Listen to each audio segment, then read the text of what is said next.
Hi, this is Stephanie at Hightower Stitching with today's video, which is part 5 of Seeing Stars in the Tumbling Blocks. The 3 things I wanted to go over today is trimming when there's no special border, trimming the top, the quilting patterns you could use. The second thing is binding when you're hand sewing the edge, and the third part would be to be making the label. This is the quilt, and I'm so pleased. It's finally the place I could hang it up and look at the colors. It's on the sofa, and you can see the binding. I used a dark color, and that really made a frame for all the work that had been done on this on this quilt. So we're going to look at trimming and the patterns. Now this quilt we were pretty lucky with because we had the stars around the different sides, and we only had 2 sides that had to be trimmed off, and we could sort of set the ruler there and then just eyeball it and cut. But let's say you wanted to see if it was square, or let's say you had a different pattern and you were going to have to make sure it was square. Well, what I actually do is I go grab a square and I lay it in the corner, and if it looks pretty good, I might actually trim it off if I'm not trimming a whole lot, or I'll take and I'll turn the square the other direction, and once I think I've really got it where it's pretty square, then I take and I'll trim part of it, and I'll do all 4 corners. And once I get all 4 corners done, then I go and I get my regular ruler, and I go from where I stopped with the square down to the other corner, next closest to the corner, and I put my ruler there, and then it tells me how to trim it off. And then a good test is to take and fold the quilt longwise and see how it is at the bottom and the top, just towards your corners, so that your corners go together. And if they're off a little bit, don't worry about it. You know, if they're off 2 inches, you're going to have to do some thinking. I've never had them be that far off.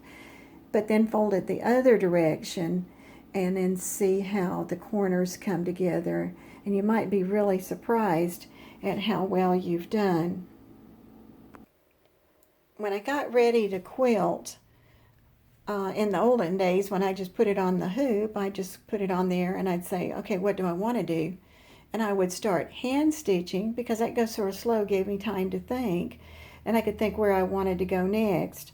And here I was going to look at the tumbling blocks. Well, I made a pattern because after I started working on quilting with the machine, sometimes you can't do it like that. You have to have an idea of where you're going to go. And so that's what I did since I was going to quilt mine by machine. I decided, well, I'd go ahead and accent each one of the triangles that went around the star. And then I went the outline of the star so that the star sort of stood out. And then I went in to do the quilting in the center, and I could make it continuous. And it's really nice. You can do this with hand stitching, because you just make a loop up to that place, then a loop up to the north, a loop out to the east, and a loop down. And you could take, if it was a dark material, you could do it with chalk. If it was light material, you could use a mechanical pencil lightly, or even an air eraser, erasable marker, and do that. And so when you look down here at the actual quilt, you can see I've got each one of the triangles, diamonds, has been done. And in the other quilt I did, I also came in and about 1/4 of an inch and went all the way around on each one of the diamonds that were like this. And I didn't want to do that with sewing machine, because that's a lot of stopping and starting, and I didn't want to connect to one box to another, but it still makes those look stand out. And then I went in and I did the quilting in the middle, which was a continuous. And because the light looked so good, Even in the brown, I was able to do it. It doesn't show up like it does in the red, but it works. I don't have to change colors. The same with the green. And then when you turn the quilt over, I always tell you, this is fun. It's almost, somebody said the other day, it looks like it could be a reversible quilt, because you have the flower that was in the star, and then you have the tumble blocks with their outlines in there, so that you see that it's a tumble block quilt on the back. Part 2 was to look at some binding that goes on a hand-stitched quilt. And if you'll look at this one, I've taken a piece of 2.5 inch material, because this quilt was a little large and I want to make sure I could go around the edge. Sometimes if you're doing a smaller quilt, you might go with 2.25 inches, but I'm going to fold it as I go. And at the very beginning, there are a lot of ways to finish off a quilt, but for right now, I just fold in the edge, and then I fold it in half. And when you see, when I get ready to start, I'm not going to start right at the edge. I'm going to move up, because I want, when I come to the end, when I get all the way around, I want to slide the little tail that's left back inside of here and then stitch it down at one time. So this one, I was experimenting again to make sure that I could get this. When I started, I just started a little ways over here, and I did a running stitch almost to the corner, but it's like 1/4 of an inch down and 1/4 of an inch in the other direction. And then I stopped and I actually knotted off. That's the easiest way to keep up with it. And I did a fold, which I'm going to show you in a minute, that folded back to the corner. And I'm going to show you how you get it to look like this, because when you open it up, we're working on the top right now. And when we fold this back in, it's gonna be really pretty. So then for time, I just went ahead and I had that folded. I started a new row of stitching, and I went all the way across. You don't have to go all the way through. Go down and catch the top 2 layers. Sometimes you catch some of the batting inside, and if you go to the bottom, it's all right, but it's not necessary. And in this particular one, here again, I'm going to pull this out. I'm looking at the camera. This is funny. Okay, and I'm going to go again. I'm going to go all the way over to almost to the corner, 1/4 and 1/4, and I actually made a mark there, and I do it when I'm sewing too, so I can see it. And then for you, I drew a diagonal looking line, which is from the corner. And what happens is, I've got this open. I'm going to fold that back along that diagonal. So now it looks like that. And to make the last part, this is where when I'm hand stitching, I have to think it through going around. And this is your tail, the extra is out there ahead. Then you're going to fold it back to keep going the direction that you're going. So I'm going to take and pull that back down this way. And you can see I've got my corner. I did 2 things. I made that diagonal fold where you saw the line, and then I took the rest of the tail and I folded in the direction that I want to go. All right. So let's just look at it one more time just to see. And you might actually make yourself a diagonal and fold on it, because you can see it's almost 45, going right straight up through there, and then fold it all to go back towards yourself. All right, so I'd have to pin it.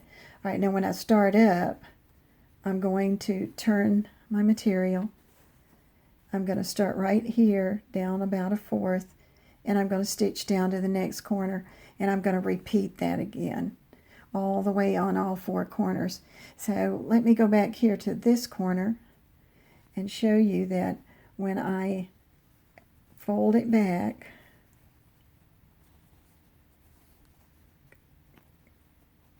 I have this nice corner, and what happens is, I'm going to flip it over, And this would be the back. Now, since we were going to hand stitch this, I hand stitch it on the back instead of on the front. And you can do it either way, just whichever way you start to do. And you just take them when you get it back, you fold it, and pretty soon you've got this neat corner back there in the back. Now, sometimes, especially on the sewing machine, but even hand sewing, when I want it to be just right, once I get it folded a little bit better than that even, I'll take one of these clamps, and you can use one of those that you buy, or you can buy one of something like this, and then hold it on there, and they even work going all the way down the side, so you've got it where you want it. But that'll hold it, so when you get there, you can stitch that there, and you just go all the way around doing a running stitch, and you'd use colored thread.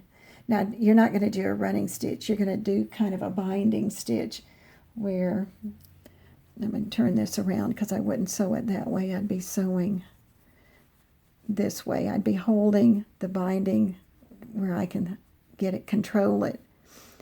And I would go in, make sure we're together here. Yeah, I'm sorry, I said running stitch. I've been thinking that lately. And go down in. You don't go all the way through, you just pick up just some, come back out on the top. And I like to make those close together because you want this to last and be together and then come back up. And it's actually kind of fun. If your thread's good, you could do a single thread, and I always do doubles so that you can see sometimes where they go. And you would just go all the way across here, and it makes a really pretty binding for the quilt. And like everything else, it just takes practice. And now that we've come just about to the end, everybody's in different places if you've been working on this. And we are to the end, though, where you can start thinking about a label. And so what I did today was I had some pre-prints. And this one just happened to look at a lot of the colors that were in there. Otherwise, I would have just used some material that went with the quilt. And I put some stabilizer under there, and stabilizer has glue on one side, and I put that on this top part. And because I wanted to, this is going to be a special quilt, I also made the top a little different. I did the same material on the back, which isn't going to matter, but I sewed it like a pillow and left an opening on one edge so that I could turn it inside out, and then I pressed it.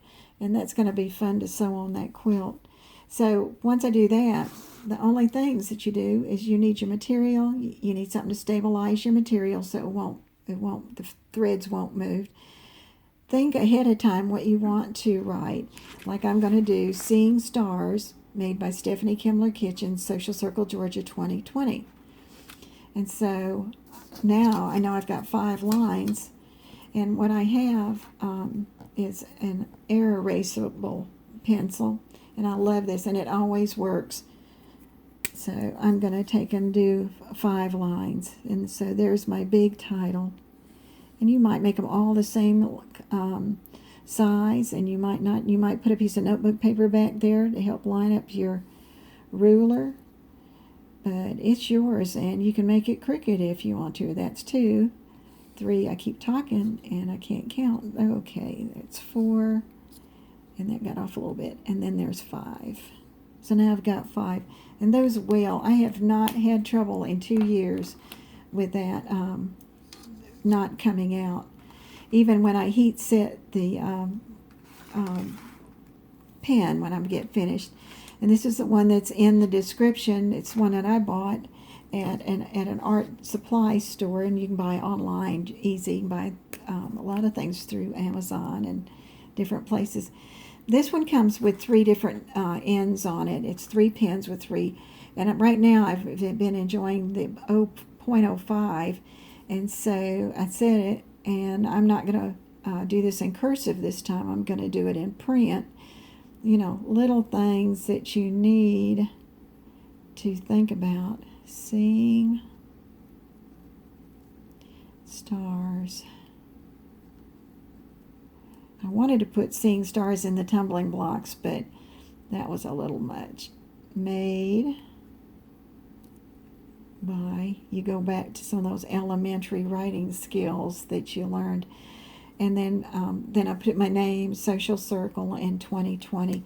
And then I take it, I don't know, these are archival pens, and I don't know if it's necessary or not, but so many of the things I see that do pens, it says to heat set, and so I'll take a dry iron and heat set that, just like you do when you do the ones for on the computer.